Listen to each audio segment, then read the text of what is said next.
High বন্ধুরা, GK with এমকে চ্যানেলে আপনাদেরকে স্বাগত জানাই। আজকে আমরা আলোচনা করব পশ্চিমবঙ্গের নদ নদী সম্পর্কে 50টি এমসিকিউ বা তোমরা মনে করতে পারো প্র্যাকটিস সেট নিয়ে আলোচনা করব। তো বেশি সময় নষ্ট না করে আমরা প্রথম প্রশ্নে চলে যাচ্ছি। পশ্চিমবঙ্গের দীর্ঘতম নদীর নাম কি? তো সঠিক উত্তরটি হয়ে যাবে অপশন নম্বর ক, গঙ্গা। পরে প্রশ্ন, বাংলার দক্ষ নামে পরিচিত কোন নদী? তো সঠিক উত্তরটি হয়ে যাবে অপশন নম্বর খ, দামোদর। পরে প্রশ্ন, হুগলি নদী কোন নদীর শাখা? তো সঠিক উত্তর অপশন নম্বর খ, গঙ্গা। পরে প্রশ্ন, তিস্তা নদী কোন রাজ্য থেকে পশ্চিমবঙ্গে প্রবেশ করেছে?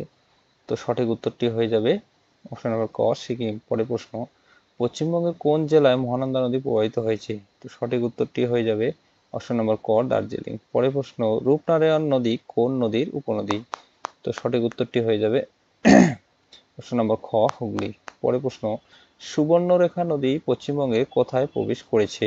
তো সঠিক উত্তরটি হচ্ছে অপশন নম্বর গ, পশ্চিম মেদিনীপুর। পরে প্রশ্ন, কোন নদী উত্তরবঙ্গকে দার্জিলিং পাহাড় থেকে সমভূমিতে নামিয়েছে? তো সঠিক উত্তরটি হয়ে যাবে অপশন নম্বর ক, তিস্তা। পরে প্রশ্ন, কংসাবতী নদীর উপর নির্মিত বাঁধটির নাম কি? তো সঠিক উত্তরটি হয়ে যাবে কংসাবতী প্রকল্প বাঁধ। পরে প্রশ্ন, ভাগীরথী নদী কোন নদীর অংশ? তো সঠিক উত্তরটি হয়ে যাবে অপশন নম্বর ক, গঙ্গা। পরে প্রশ্ন, পশ্চিমবঙ্গের কোন নদী ত্রুটিজাত উপত্যকা দিয়ে প্রবাহিত হয়েছে? তো সঠিক উত্তরটি হয়ে যাবে অপশন নম্বর ক, দামোদর। পরে প্রশ্ন, ময়ূরাক্ষী নদী কোন জেলায় প্রবাহিত? তো সঠিক উত্তরটি হয়ে যাবে অপশন নম্বর ক, বীরভূম। পরে প্রশ্ন, জলপাইগুড়ির প্রধান নদী কোনটি? তো সঠিক উত্তরটি হয়ে যাবে অপশন নম্বর ক, তিস্তা। পরে প্রশ্ন, হুগলি নদী কোন জেলায় প্রবাহিত? তো সঠিক উত্তরটি হয়ে যায় অপশন নম্বর খ, পূর্ব মেদিনীপুর। পরে প্রশ্ন, পশ্চিমবঙ্গের কোন নদীকে সোনাঝুরি নামেও ডাকা হয়? তো সঠিক উত্তরটি হয়ে যায় অপশন নম্বর ক, ময়ূরাক্ষী। পরের প্রশ্ন, অজয় নদী কোন পাহাড় থেকে উৎপন্ন হয়েছে? তো সঠিক উত্তরটি হয়ে যাবে ছোটনাগপুর মালভূমি থেকে। পরের প্রশ্ন, পশ্চিমবঙ্গের কোন নদী হাতিবাগান ও বাগবাজার অঞ্চলের পাশ দিয়ে বয়ে গেছে? তো সঠিক উত্তরটি হয়ে যাবে অপশন নম্বর ক, হুগলি। পরের প্রশ্ন, শিলিগুড়ি শহরের পাশ দিয়ে কোন নদী বয়ে গেছে? তো সঠিক উত্তরটি হয়ে যাবে অপশন নম্বর ক, মহানন্দা। পরের প্রশ্ন, কোপাই নদী কোন জেলায় অবস্থিত? তো সঠিক উত্তরটি হয়ে যাবে অপশন নম্বর ক, বীরভূম। পরের প্রশ্ন, গঙ্গা নদীর শাখা নদী ইচ্ছামতি প্রধানত কোন জেলায় প্রবাহিত? তো সঠিক উত্তরটি যাবে অপশন নম্বর ক, উত্তর চব্বিশ পরগনা। পরের প্রশ্ন, পশ্চিমবঙ্গের কোন নদীর মোহনায় সুন্দরবন গঠিত হয়েছে? সঠিক উত্তর অপশন নম্বর গ, গঙ্গা। পরের প্রশ্ন, দামোদর নদী পশ্চিমবঙ্গের কোন জেলার মধ্য দিয়ে প্রবাহিত হয়নি? তো সঠিক উত্তরটি হয়ে যাবে অপশন নম্বর ঘ, দার্জিলিং। পরের প্রশ্ন, অজয় নদী কোন নদীতে মিলিত হয়েছে? তো সঠিক উত্তরটি হয়ে যাবে অপশন নম্বর খ, ভাগীরথী। পরের প্রশ্ন, কোন নদী পশ্চিমবঙ্গের দক্ষিণ সীমা দিয়ে প্রবাহিত হয়ে বঙ্গোপসাগরে পড়েছে? তো সঠিক উত্তরটি অপশন নম্বর খ, সুবর্ণরেখা। পরের প্রশ্ন, তোর্ষা নদী পশ্চিমবঙ্গে প্রধানত কোন জেলায় প্রবাহিত? তো সঠিক উত্তরটি হয়ে যাবে অপশন নম্বর ক, আলিপুরদুয়ার। পরের প্রশ্ন, জলঢাকা নদী কোন নদীর উপনদী? সঠিক উত্তর অপশন নম্বর খ, তিস্তা। পরের প্রশ্ন, ভাগীরথী নদীর পশ্চিম তীরে কোন গুরুত্বপূর্ণ শহর অবস্থিত? তো সঠিক উত্তরটি হয়ে যায় অপশন নম্বর খ, মুর্শিদাবাদ। পরের প্রশ্ন, হুগলি নদীর পূর্ব তীরে কোন শহর অবস্থিত?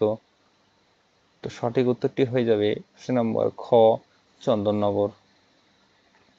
পরের প্রশ্ন, কংসাবতী নদী কোথা থেকে উৎপন্ন হয়েছে? তো সঠিক উত্তরটি হয়ে যায় অপশন নম্বর ক, পুরুলিয়া। পরের প্রশ্ন, কোন নদী পশ্চিমবঙ্গ ও বাংলাদেশকে প্রাকৃতিক সীমানা দিয়েছে? তো সঠিক উত্তরটি হয়ে যাবে অপশন নম্বর ক, ইচ্ছামতি। পরের প্রশ্ন, অত্রয়ী নদী পশ্চিমবঙ্গের কোন জেলায় প্রবাহিত? তো সঠিক উত্তরটি হয়ে যাবে অপশন নম্বর ক, উত্তর দিনাজপুর। পরের প্রশ্ন, ময়ূরাক্ষী নদীর উপর কোন বাঁধ নির্মিত হয়েছে? তো সঠিক উত্তরটি হয়ে যাবে মিঠন। পরের প্রশ্ন, কলকাতার প্রধান নদী কোনটি? সঠিক উত্তরটি হয়ে যাবে অপশন নম্বর খ, হুগলি। পশ্চিমবঙ্গের কোন নদীতে ফারাক্কা ব্যারেজ নির্মিত হয়েছে?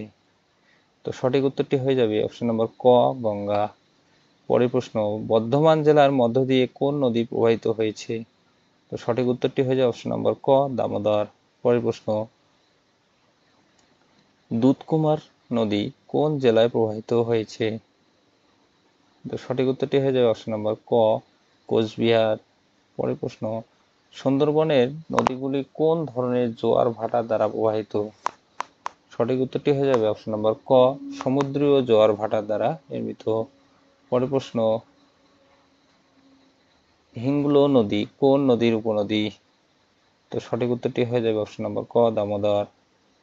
পরের প্রশ্ন, পশ্চিমবঙ্গের কোন নদীকে সোনালী নদী বলা হয়? সঠিক উত্তরটি হয়ে যাবে অপশন নম্বর ক, সুবর্ণরেখা। পরের প্রশ্ন, হুগলি নদীর পশ্চিম তীরে কোন জেলা অবস্থিত? তো সঠিক উত্তরটি হয়ে যাবে অপশন নম্বর ক, হাওড়া। পরের প্রশ্ন, করতোয়া নদী কোথা থেকে পশ্চিমবঙ্গে প্রবেশ করেছে? তো সঠিক উত্তরটি হচ্ছে অপশন নম্বর গ, বাংলাদেশ। পরের প্রশ্ন, ফারাক্কা ব্যারেজ কোন জেলায় অন্তর্গত? তো সঠিক উত্তরটি হয়ে যাবে অপশন নম্বর ক, মুর্শিদাবাদ। পরের প্রশ্ন, শিলাই নদী পশ্চিমবঙ্গের কোন জেলার মধ্যে প্রবাহিত? সঠিক উত্তরটি হয়ে যাবে অপশন নম্বর ঘ, পুরুলিয়া। পরের প্রশ্ন, কলকাতার বন্দর কোন নদীর তীরে অবস্থিত? তো সঠিক উত্তরটি হয়ে যাবে অপশন নম্বর খ, হুগলি। পরের প্রশ্ন, নদিয়া জেলার প্রধান নদী কোনটি? তো সঠিক উত্তরটি হয়ে যাবে ভাগীরথী। পরের প্রশ্ন, মাতলা নদী কোন অঞ্চলের মধ্য দিয়ে প্রবাহিত? তো সঠিক উত্তরটি হয়ে যাবে অপশন নম্বর ক, সুন্দরবন। পরের প্রশ্ন, পশ্চিমবঙ্গের কোন নদী উত্তরবঙ্গকে উত্তর বিহার থেকে পৃথক করেছে? তো সঠিক উত্তরটি হয়ে যাবে মহানন্দা। পরের প্রশ্ন, হুগলি নদী কোথায় বঙ্গোপসাগরে মিশেছে? তো সঠিক উত্তরটি হয়ে যাবে সাগর দ্বীপে। পরের প্রশ্ন, শিলাই নদী কোন নদীর উপনদী? তো সঠিক উত্তরটি হয়ে যাবে কংসাবতীর। পরের প্রশ্ন, আজকের সর্বশেষ প্রশ্ন, পশ্চিমবঙ্গের কোন নদীকে গঙ্গার শাখা নদী বলা হয়? তো সঠিক উত্তরটি হয়ে যাবে অপশন নম্বর ক, ভাগীরথী হুগলিকে। তো এই ছিল বন্ধুরা আজকে পশ্চিমবঙ্গের নদ নদী সম্পর্কে 50টি এমসিকিউ বা প্র্যাকটিস সেট মনে করতে পারো। তো আজকে এই পর্যন্ত, দেখা হবে আবার কোনো নতুন ভিডিওতে। Thank you.